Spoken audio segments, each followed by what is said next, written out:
ಪ್ರಭು ನ್ಯೂಸ್ಗೆ ಸ್ವಾಗತ. ಅಳಗವಾಡಿ ಗ್ರಾಮ ಪಂಚಾಯಿತಿಯಲ್ಲಿ ನಕಲು ಸಹಿ. ಅಳಗವಾಡಿ ಗ್ರಾಮ ಪಂಚಾಯಿತಿಯಲ್ಲಿ ಆಡಳಿತ ಅಧಿಕಾರಿಯಿಂದ ನಕಲು ಸಹಿ. ಅಭಿವೃದ್ಧಿ ಅಧಿಕಾರಿ ಮಂಜುನಾಥ್ ದಳವಾಯಿ ಸಹಿಯಲ್ಲಿ ಈ ಒಂದು ನ್ಯೂನತೆ ಕಂಡು ಬಂದಿದೆ. ಸಹಿ ದುರುಪಯೋಗ ಪಡೆದು ಪಂಚಾಯತ್ ಚೆಕ್ ದುರುಪಯೋಗ.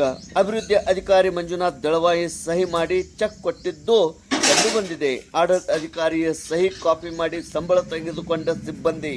ಸರ್ಕಾರದ ಹಣ ದುರುಪಯೋಗವಾಗಲು ಈ ಕಾರಣವಾಗಿದೆ. ಅದೇ ರೀತಿ ಸಹಿ ಮಾಡಿದ ಸಿಬ್ಬಂದಿ ಒಪ್ಪಿಕೊಂಡರೂ ಸಹಿ ಮಾಡಿದ್ದು ನಾನೇ ಅಂತ ಚಂದ್ರಗಿ ಸಾಹೇಬರು ಹೇಳುತ್ತಿರುವುದು ಯಾಕೆ? ಅಳಗವಾಡಿ ಗ್ರಾಮ ಪಂಚಾಯಿತಿಯಲ್ಲಿ ಆಡಳಿತ ಅಧಿಕಾರಿಯ ಈ ದುರುಪಯೋಗ. ಚೆಕ್ ಕೊಟ್ಟಿದ್ದು ಯಾರ ಕೈಯಲ್ಲಿ? ಆಡಳಿತ ಅಧಿಕಾರಿಯ ಸಹಿ ಕಾಪಿ ಮಾಡಿ ಸಂಬಳ ತೆಗೆದುಕೊಂಡ ಸಿಬ್ಬಂದಿ. ಸರ್ಕಾರದ ಹಣ ದುರುಪಯೋಗವಾಗಲು ಮೂಲ ಕಾರಣ ಪಿಡಿಒ ಮಂಜುನಾಥ್ ಆದ್ರ ಸಹಿ ಮಾಡಿದ ಸಿಬ್ಬಂದಿ ಒಪ್ಪಿಕೊಂಡರೂ ಸಹಿ ಮಾಡಿದ ನಾನೇ ಅಂತ ಚಂದ್ರಗಿ ಸಾಹೇಬರು ಹೇಳುತ್ತಾ ಇದ್ದಾರೆ.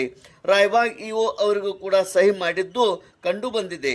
4 ರಿಂದ 10 ಬಾರಿ ಅವರ ಕಚೇರಿ ಸಮಾಜ ಕಲ್ಯಾಣ ಇಲಾಖೆಗೆ ಹೋಗಿದ್ದರೂ ಕೂಡ ಸಾಹೇಬರು ಇಲ್ಲ ಅಂತ ಹೇಳಿದ್ದಾರೆ ಅಂತ ವಾಪಸ್ ಬಂದಿದ್ದಾರೆ. ಯಾಕೆ? ಇದೇ ಸಂದರ್ಭದಲ್ಲಿ 4 ರಿಂದ 10 ಬಾರಿ ಹೋಗಿದ್ದು ಸುಳ್ಳ ನಿಜ ಗೊತ್ತಿಲ್ಲ. ಎಲ್ಲ ಗೊತ್ತ ಇದ್ದರೂ ಆಡಳಿತ ಅಧಿಕಾರಿಯು ಹಿಂದೆ ಸರಿಯುತ್ತಿದ್ದಾರೆ ಯಾಕೆ? ಆಡಳಿತ ಅಧಿಕಾರಿಯ ಸಹಿ ಕಾಪಿ ಮಾಡಿ ಸಂಬಳ ತೆಗೆದುಕೊಂಡ ಸಿಬ್ಬಂದಿ.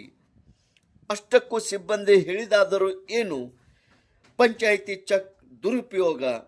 ರಾಯಬಾಗ್ ತಾಲೂಕಿನ ಅಳಗವಾಡಿ ಗ್ರಾಮ ಪಂಚಾಯಿತಿಯ ಈ ಗೋಳು ಕೇಳುವವರು ಯಾರು? ಮೇಲಧಿಕಾರಿಗಳು ಇದರ ಬಗ್ಗೆ ಕ್ರಮ ಕೈಗೊಳ್ಳಬೇಕು ಎಂದು ಸಾರ್ವಜನಿಕರ ಆಗ್ರಹವಾಗಿದೆ. ತೇಜ್ ಪ್ರಭು ನ್ಯೂಸ್, ಅಳಗವಾಡಿ.